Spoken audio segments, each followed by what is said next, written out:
vidente sabia o fim de todos? Os mistérios mais sinistros do oráculo viking. A cabana do vidente não era um lugar no espaço, mas uma dobra no tempo. Localizada na periferia barulhenta de Kattegat, assim que se cruzava sua porta de couro esfarrapado, o som do mercado, das forjas e dos gritos dos guerreiros desaparecia. O ar tornava-se denso, pesado com o cheiro de fumo úmido, ervas secas e de tempo parado. O próprio vidente era uma criatura semelhante. A sua pele era um papiro de rugas, os seus olhos eram buracos vazios que não viam o presente, mas sim os ecos do passado e os sussurros do futuro. Ele não vivia, ele existia. Um repositório, uma âncora. A pergunta que todos os que lambiam a sua mão enrugada se faziam, mesmo que não ousassem verbalizá-la, era simples e aterradora: ele sabia o fim de todos? A resposta, como tudo que dizia respeito ao oráculo, era muito mais sinistra do que um simples sim ou não. Para compreender o vidente, é preciso abandonar a ideia de que ele via o futuro como um caminho reto que se estende à sua frente. Ele não era um espectador a olhar para uma tela. Ele era o próprio mar, e cada destino era um rio que desaguava nele. Ele não via o fim, ele sentia o seu sabor.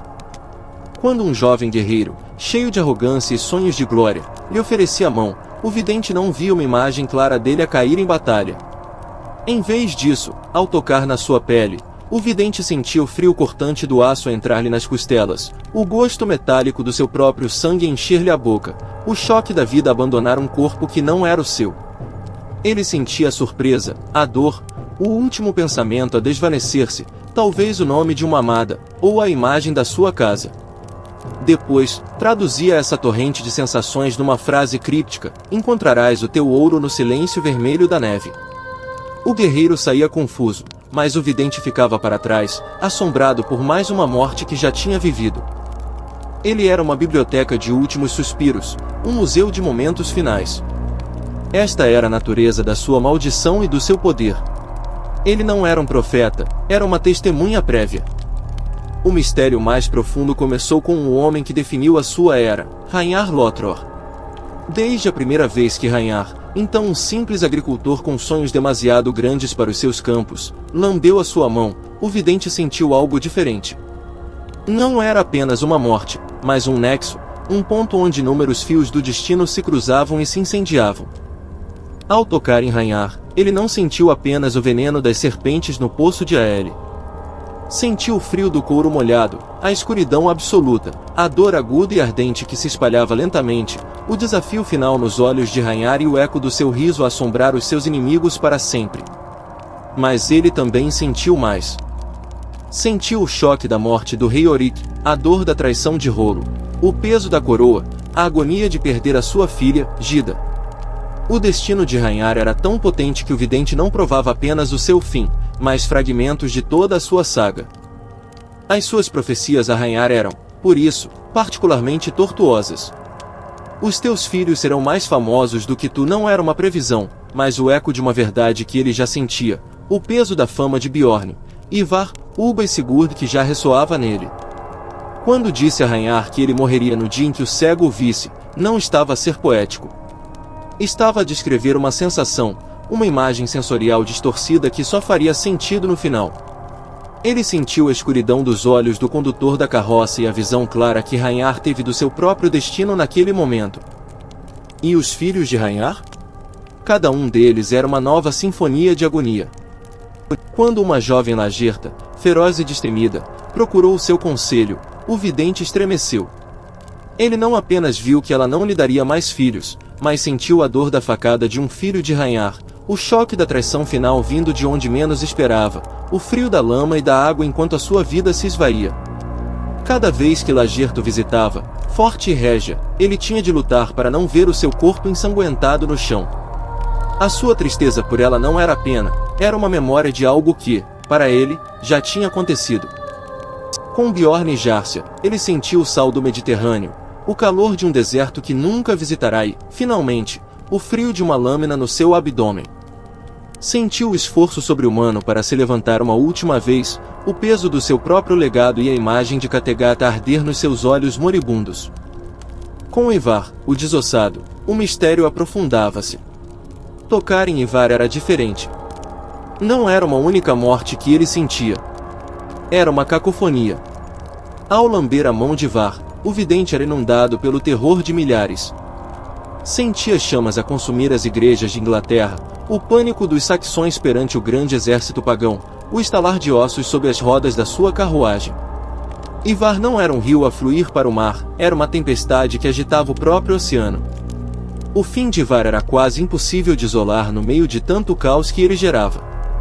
O vidente via a sua dor, a sua raiva, mas o seu fim estava envolto numa névoa de sangue e glória contraditória. Isto leva-nos ao mistério mais sinistro de todos. Se o vidente sentia o fim de todos os outros, ele sabia do seu próprio. A resposta é sim. E ele esperou por isso com uma paciência que transcendia a compreensão humana.